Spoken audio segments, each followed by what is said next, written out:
Olá, meus alunos dos nonos anos da Escola Laerte. Sou Patrícia, professora de Ciências e de Biologia.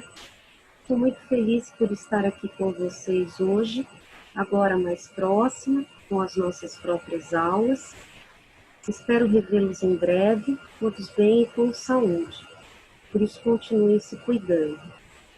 Hoje nós vamos tratar de um assunto, ondas, que já vem sendo trabalhado em algumas aulas do Centro de Mídias. Para isso eu preparei alguns slides para vocês. Vamos lá? Preparados?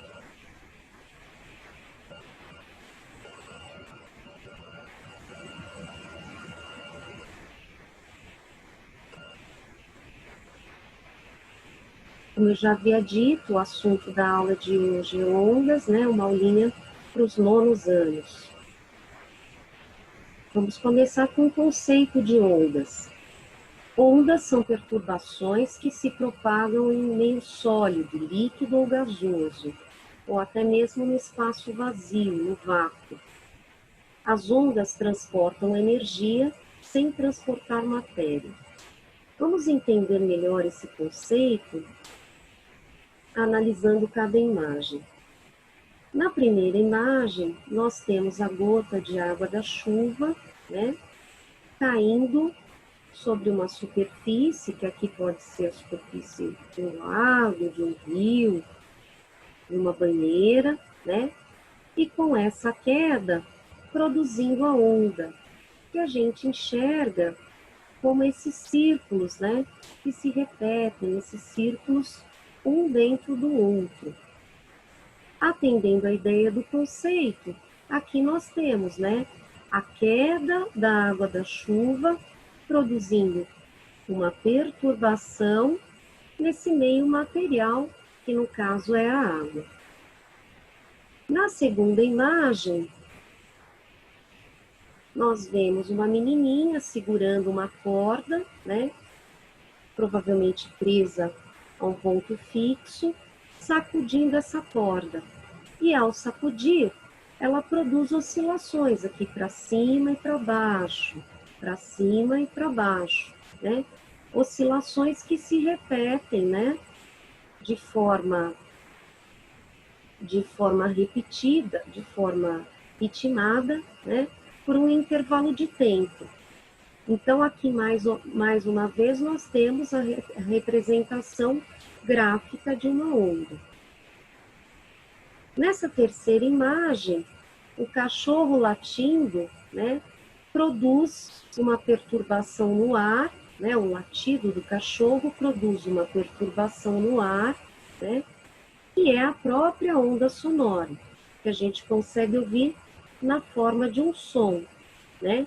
Mais uma vez, olha só, a representação, né, dessa onda sonora segue um padrão repetido. Nessa última imagem, nós vemos a onda do mar. Apesar do nome, onda, né, a onda do mar, do ponto de vista da física, não é uma onda verdadeira. Por quê? Apesar de ser uma perturbação provocada, né, pelos ventos, pela ação dos ventos sobre a água do mar, né? Então, nesse sentido, seria uma onda. No caso, não é, porque além de transportar energia, ela transporta matéria, que é a própria água do mar, tá? Então, a água do mar, a onda do mar, não é uma onda verdadeira como as outras mostradas aqui. Além dessas ondas exemplificadas, nós temos outros exemplos de ondas que fazem parte do nosso cotidiano.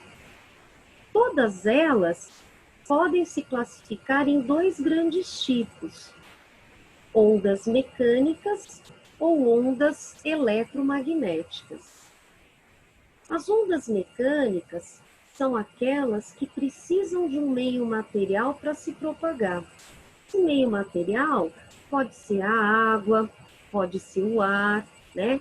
Elas não conseguem se propagar, por exemplo, no vácuo, na ausência de ar. Onda mecânica pode ser exemplificada pelo som. e por todas aquelas que nós vimos no slide anterior, são ondas mecânicas. As ondas eletromagnéticas, ao contrário das ondas mecânicas, não precisam de um meio material para se propagar. Elas se propagam, inclusive, no espaço vazio, no vácuo.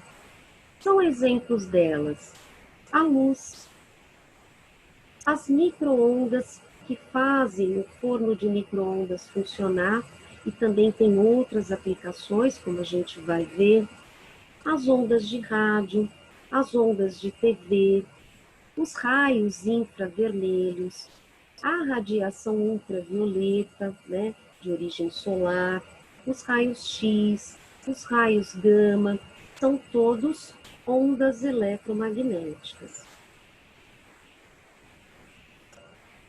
Aqui nós temos a representação gráfica de uma onda para mostrar as principais características dela. Embora apareça aqui no slide que são ondas eletromagnéticas, essas características também servem para as ondas mecânicas, tá? Vamos começar a analisar a frequência, aqui simbolizada por F. A frequência seria essa sequência, né, de oscilações, certo? No intervalo de tempo. Aqui a frequência é igual a 2Hz. Hz é o símbolo de Hertz, que é uma unidade de medida de frequência, né? No próximo slide nós vamos ver novamente essa unidade de medida aparecendo para frequência de ondas sonoras, tá? Ondas com grande frequência apresentam mais oscilações.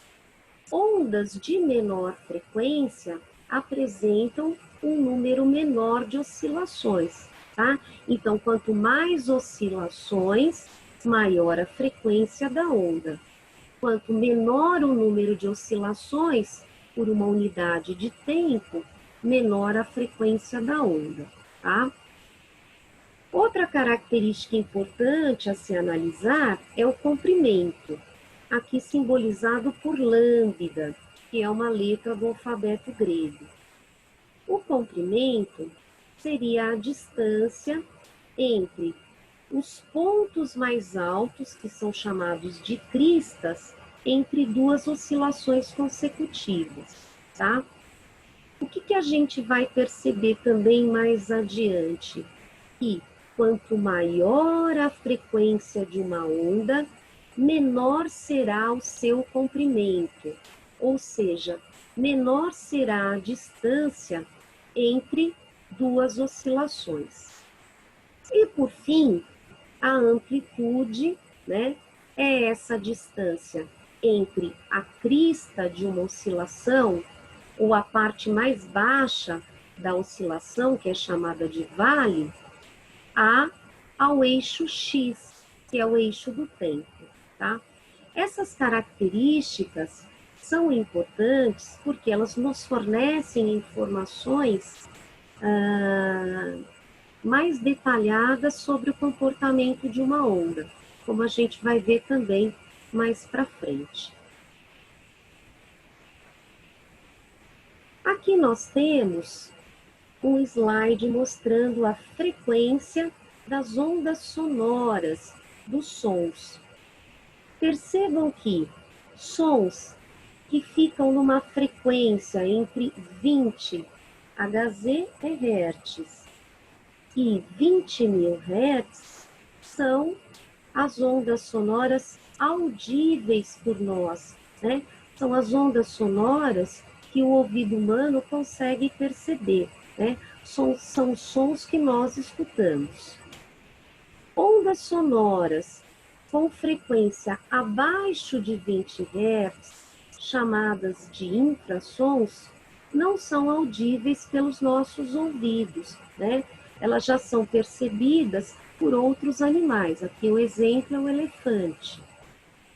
E ondas sonoras, sons com frequência superior a 20.000 Hz, são aquelas chamadas de ultrassons, percebidas por animais aqui, exemplificados pelos golfinhos e morcegos. Também não são percebidas pelo ouvido humano. Ondas eletromagnéticas, né? Como nós vimos anteriormente, são aquelas que não necessitam de um meio material para se propagar, né? Elas se propagam, inclusive, no espaço vazio. Exemplos de ondas eletromagnéticas, como também nós já citamos, as ondas de rádio, as micro-ondas, os raios infravermelhos, os raios X, a radiação ultravioleta, né, que é a radiação solar, os raios gama, a luz visível, são todos exemplos de radiações eletromagnéticas, de ondas eletromagnéticas.